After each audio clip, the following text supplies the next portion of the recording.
토트넘 선수단이 런던으로 돌아갔지만 최악의 치안에 지인들과 동료 그리고 아내가 불안에 떨고 있어 구단 측에서는 심리 상담가를 붙어줄 예정이라는 소식이 들려오고 있는데요.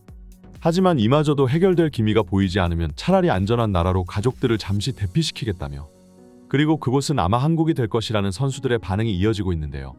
최근 유럽은 테러와의 전쟁을 벌이고 있는데요.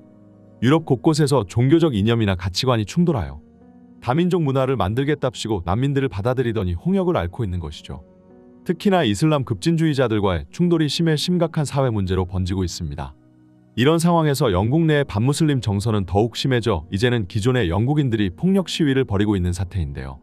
프리미어 리그는 다국적 해외 용병들로 이루어진 곳이고 빅클럽일수록 영국 선수보다 해외에서 데려온 외국인 선수가 더 많은 곳입니다. 그렇기 때문에 모든 국적과 인종, 종교와 문화가 한데 얽혀있는 진정한 다문화 집단이라고 할 수 있을 텐데요. 하지만 최근 영국에서 일어난 반무슬림 시위로 인해 선수들에게마저 불똥이 튀고 있는 상황이죠. 기본적으로 스포츠계에는 흑인 선수들의 비율이 높은데요. 길쭉하고 빠른 다리와 통통 튀는 탄력 있는 몸으로 피지컬이 중시되는 종목에서는 자연스레 흑인 선수들의 천부적인 신체 능력이 빛을 발하고는 하죠. 그렇기에 전통적인 백인 국가라 해도 국가대표를 보면 이민 2세대 자녀들로 이루어진 혼혈 흑인 선수들이 많은 걸 볼 수 있는데요. 최근에는 또 이에 대한 논란거리가 있었습니다. 프랑스는 프랑스계 백인 혈통의 민족이 최대 주류이지만 최근에는 또 난민들을 많이 받아 점차 이민자들 비율이 늘어나고 있는 추세이죠.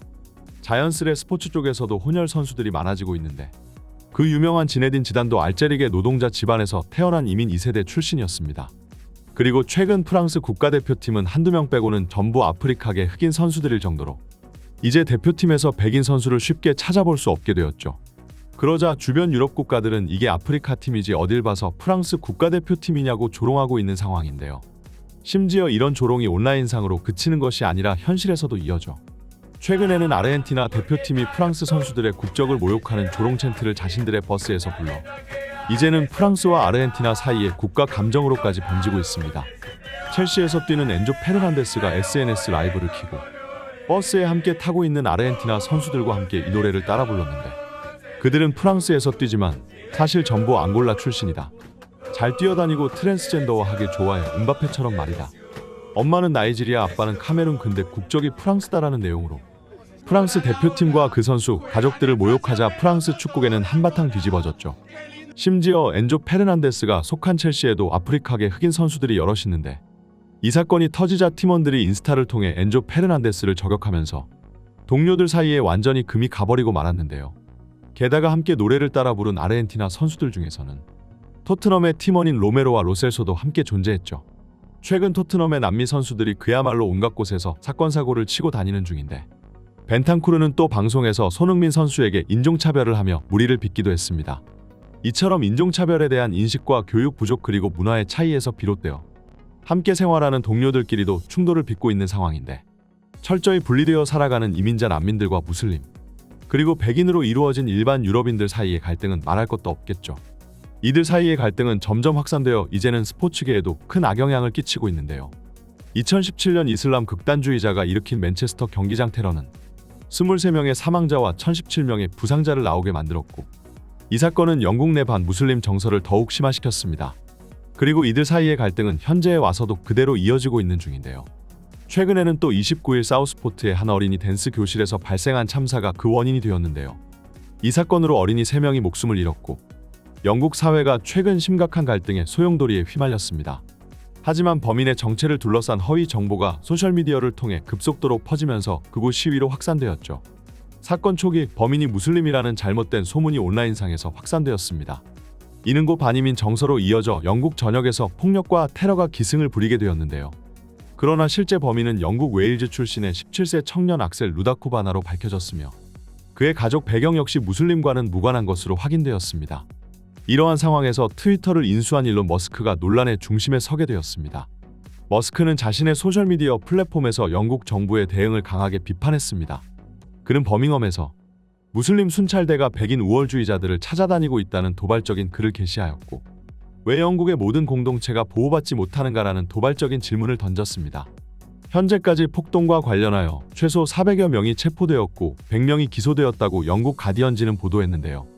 이와 동시에 길거리에서 극단적인 폭력 시위와 테러가 기승을 부려 선량한 일반인들마저 피해를 입고 있는 상황입니다.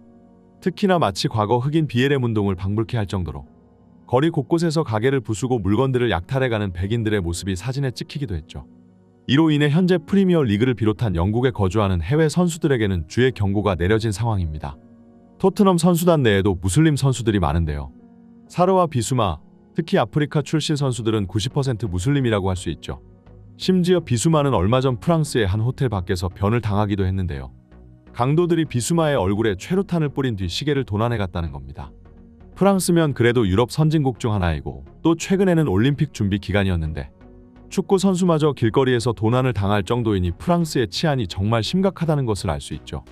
게다가 프리미어 리그 선수들이 경기를 뛰러 간 사이에 강도들이 몰래 집에 침입해 물건을 부수고 금은품들을 챙겨 달아나는 사건이 기승을 부리고 있는데 맨시티의 풀백 칸셀로는 경기를 끝내고 집에 돌아왔다가 자신의 집을 털고 있는 4명의 강도들과 마주쳐 몸싸움까지 벌어졌고 그 과정에서 얼굴에 큰 상처를 입게 된 사건까지 있었는데요. 이처럼 계속해서 선수들이 테러와 강도의 위협에 시달리자 하루하루 엄청난 스트레스와 불안감에 살아가고 있다는 후문이죠. 특히나 그들은 자신은 물론이고 가족들과 자식들까지 위협받는 이 현실을 도저히 받아들일 수가 없다 합니다. 그렇기에 최근 영국의 치안 상황이 불안정해지자 토트넘을 비롯한 프리미어 리그 선수들은 시즌 중에만 가족들을 잠시 해외로 보내는 것을 고려하고 있다 하는데요. 그리고 그들은 세계에서 가장 안전한 나라인 한국을 생각하고 있죠.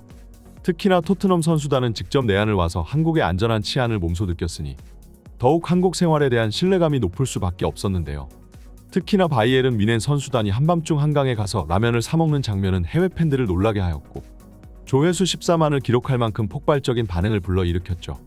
이처럼 말로만 듣던 동아시아 국가의 안전한 치안을 직접 눈으로 보자 많은 스타 선수들이 은퇴 직전 한국의 K리그 혹은 일본의 J리그에서 말년을 보내기를 바라고 있는데요. 게다가 최근에는 또 링가드 같이 한창 전성기의 나이대에 있는 선수가 FC 서울 입단을 선택하기도 하여 국내는 물론이고 해외에서도 큰 이슈가 되었는데 이에 점차 유럽에서는 많은 선수들이 진지하게 K리그 행을 고려하고 있다고 합니다. 한국이 선수들에게 매력적으로 다가오는 이유는 여러 가지가 있지만 역시나 그 중에서도 가장 중요한 것은 치안 문제라고 볼 수 있죠. 한국과 일본은 경호원 없이도 밤거리를 돌아다닐 수 있는 전 세계 유일한 국가들일 겁니다.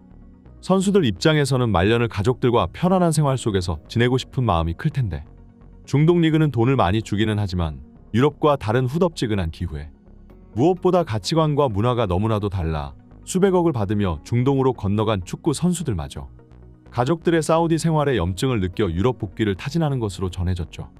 게다가 유럽에서는 항상 극성맞은 언론과 파파라치들에게 시달려야 하는데 한국과 일본의 기자들은 유럽 언론들에 비하면 애교 수준이고 선수들을 괴롭히지도 않죠. 이처럼 토트넘과 뮌헨 선수들의 내한은 그들의 향후 커리어에 있어 또 다른 가능성을 열어주었습니다. 쿠팡 시리즈는 이번 프리시즌 친선전을 성공적으로 기획한 뒤 내년에도 또 다른 대박 이벤트를 준비하고 있다고 전해지는데요. 이미 한국 생활에 맞들린 토트넘 선수들이 레비 회장을 졸라 2년 연속 한국을 방문하게 될지도 모르겠네요. 이번 영상은 여기까지입니다. 구독과 좋아요는 사랑입니다. 감사합니다.